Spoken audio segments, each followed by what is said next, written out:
semuanya, Assalamualaikum warahmatullahi wabarakatuh. Saya Nadia Septiana, NIM 85588844. Saya berasal dari UPPDJ Banda Aceh. Pada pertemuan kali ini, pada perbuatan praktikum kali ini, saya akan membuat praktikum yaitu tentang sifat cahaya KP1 dari modul 7, yaitu yang dimana pada praktikum ini saya memilih percobaan pemantulan cahaya.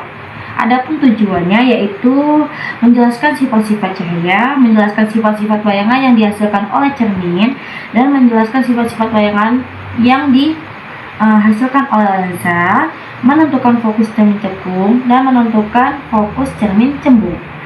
Dan sebelum saya membuat percobaan, saya akan menjelaskan terlebih dahulu apa itu alat dan bahannya saja. Nah, saya akan menyebutkan alat dan bahannya, yaitu ada cermin datar, cermin cembung yang dimana saya menggunakan kaca pembesar dan lilin dan busur derajat, dan ada korek api, ada celah cahaya, dan ada tabir, menggaris, ada kertas putih yang untuk akan mengukur, ini adalah penggaris. Gak lupa pula saya menggunakan buku panduan saya. Langsung saja saya akan membuat praktikumnya, tapi saya akan menjelaskan terlebih dahulu apa sih itu pemantulan cahaya. Pemantulan cahaya adalah fenomena fisika di mana cahaya berubah arah dan dipantulkan kembali setelah mengenai suatu permukaan. Proses ini terjadi ketika berkas cahaya menumpuk permukaan, dan sebagian besar energi cahaya dipantulkan kembali ke medium asalnya. Adapun sinar yang berasal dari sumber cahaya disebut sinar datang, sementara sinar yang dipantulkan oleh cermin datar disebut sinar pantul. Adapun garis yang tegak lurus dengan cermin disebut garis normal. Nah, itu adalah sedikit penjelasan saya tentang pemantulan cahaya. Langsung saja saya akan membuat pada langkah pertama, yaitu tentang pemantulan cahaya pada cermin datar. Baiklah, kita akan susun dulu terlebih dahulu. Nah, saya sudah melakukan menyusun alat dan bahannya, yaitu di sini ada cermin datar, ada celah cahaya, dan ada penggaris. Nanti saya akan mengukurnya. Langsung saja, yang pertama kita akan meletakkan atau nyalakan lampu senternya begini ya. Nah, itu terlihat jelas, itu ada pantulan cahaya. Melalui celah cahaya dapat dipantulkan cahaya melalui cermin datar yang dimana besarnya sama ya. Lanjut, ini ada sudut pantul yang dimana sudut pantulnya ini juga sama ya. Maka terlihat jelas rambatan cahaya dari sudut pantul sana dan kiri itu sama. Selanjutnya ya, terlihat ya, nanti kita akan ukur berapa jaraknya juga. Lanjut, kita akan membuat pemantulan cahaya pada cermin cembung, yaitu dengan media lilin ya, gantinya bukan senter. Kita akan melakukan percobaan pada cermin cembung yang dimana saya sudah meletakkan alat dan bahannya, yaitu di sini ada tabir, dan di sini ada lilin, dan satu lagi ada cembung. Lanjut, kita nyalakan lilin dan amati dengan baik jalannya berkas cahaya pada saat sebelum dan sesudah. Di sebelum berkas cahayanya ya, dan sesudah mengenai cermin cembung.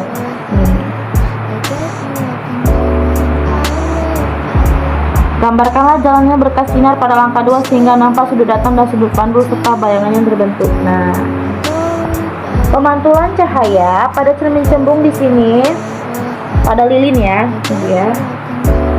Nah, selanjutnya kita akan membuat pemantulan cahaya pada cermin cembung lilin. Cermin cembung layar putih, di sini terlihat pantulan daripada cermin cembung di layar kertas. Gambar terlihat itu maya, tegak, dan diperkecil.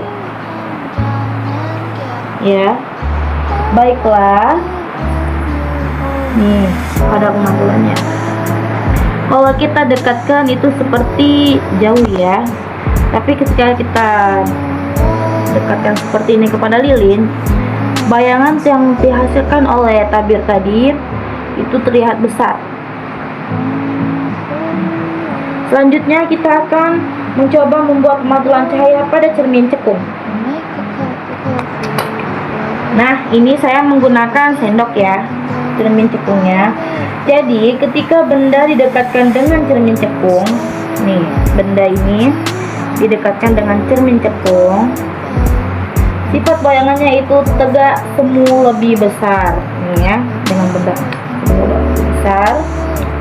dari bentuk aslinya. Ketika benda jauh dari cermin cekung, sifat bayangannya yaitu nyata terbentuk ya.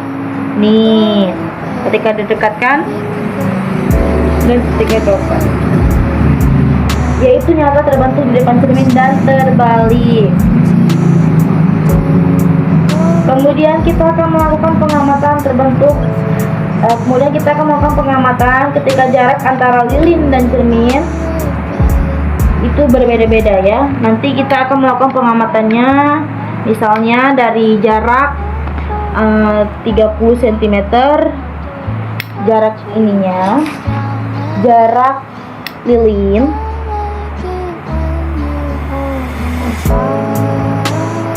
dan cerminnya 7 cm. Maka bayangan yang terbentuk kemudian ketika lilin dijauhkan pada jarak nih. Ini ketika jaraknya 30 dan jarak bayangan dengan cermin yaitu 7 cm, jarak benda 30. Terlihat seperti nyata dan terbalik. Nah, pada cobaan terakhir ini yaitu adalah pada percobaan busur derajat dengan melihat dari cermin datar ya. Kita akan melihat dengan sela-sela cahaya ini apakah dia dapat merambat kemari atau tidak. Kita akan lihat nih sudutnya. Ini saya sudah melihat. Kita buatkan seperti ini ya. Kita biar tahu berapakah derajat dari sini. Nah, nih ya terlihat ya, kita akan ukur berapa derajat. Jadi tuh sudut besar pantulnya ini, nih ya, ini tetap sama juga seperti tadi. Dan ketika kita arahkan ke cermin datar, besar sudut yang dipantulkan oleh cahaya yang melalui melalui celah cahaya yaitu adalah 30 derajat. Jadi ketika cahaya kita ginikan lagi itu berbeda-beda ya. Nah, dia seperti ini, dia 40 derajat. Tergantung arah busur derajat yang kita lakukan. Jadi itu adalah beberapa hasil dari percobaan saya. Baiklah, cukup sekian dari saya, yaitu adalah ada 4 kali kita membuat percobaan pada pemantulan cahaya cermin datar, cermin cembung, dan cermin cekung, dan pada busur derajat. Yaitu kita akan dapat mengambil kesimpulannya bahwasanya bayangan yang terbentuk pada cermin datar bersifat semu, tegak, dan sama dengan bendanya. Dan juga pada cermin datar, sudut sinar datang sama dengan sudut sinar pergi. Hal itu dikarenakan adalah salah satu contoh ketika memberikan sinar pada sudut 30 derajat, maka sudut sinar berikut juga sama dengan sudut 30 derajat. Kemudian bersifat pada bayangan cermin cembung yaitu semu, lebih kecil dan tegak seperti pada bayangan. Kemudian sifat bayangan pada cermin cembung yaitu semu, lebih kecil dan tegak seperti bendanya. Pada bendanya dekat dengan cermin cekung, maka bayangan yang terbentuk semu, lebih besar dan tegak. Jika letak benda jauh daripada cermin cekung, maka bayangan yang terbentuk nyata dan terbalik. Maka itu adalah kesimpulan pada pemantulan cahaya pada sifat cahaya KP1 modul 7 ya, yang sudah saya lakukan. Saya akan melakukan lagi pengamatan selanjutnya. Saya akhiri. Assalamualaikum warahmatullahi wabarakatuh. Bye bye.